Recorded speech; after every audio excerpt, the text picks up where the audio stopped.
কিছু দুষ্কৃতিকারী থানার পাশে যে আপনারা দেখতে পাচ্ছেন এটা সার্কেল অফিসের একটি ব্যারাক। তো এখানে কিছু দুষ্কৃতিকারী ইট পাটকেল নিক্ষেপ করে এবং আমাদের পুলিশের এক সদস্যকে আহত করে।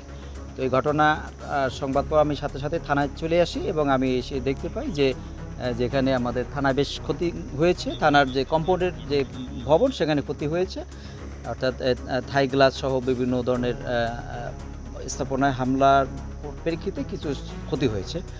তো আমরা এই ঘটনায় যারা জড়িত তাদেরকে ইতিমধ্যে সিসিটিভি ফুটেজ দেখে শনাক্ত করার চেষ্টা করছি এবং ইতিমধ্যে আমরা বেশ কয়েকজনকে আটক করতে সক্ষম হয়েছি এবং আমরা এই ঘটনায় আমরা অপরাধী যে দলেরই হোক না কেন আমরা তাদের বিরুদ্ধে সর্বোচ্চ আইনানুগ ব্যবস্থা গ্রহণ করব। যেহেতু এটা পুলিশের স্থাপনার উপর তারা হামলা করেছে, এই ঘটনায় আমরা কোনোভাবেই অপরাধী যেই হোক তাকে আমি ছাড় দেবো না।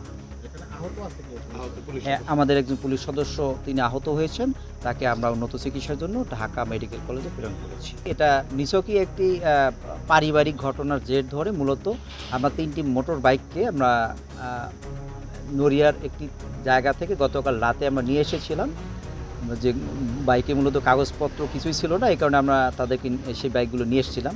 তো এই যে যারা সন্দিগ্ধ, যারা দুষ্কৃতিকারী, এরা এই বাইকগুলো ছাড়াতে এসেছিল মূলত। তো যখন আমাদের কাগজপত্র তারা কিছু দেখাতে পারেনি, এই কারণে আমাদের থানা থেকে এগুলো ছাড়া সঙ্গত কারণে আমরা ছাড়িনি।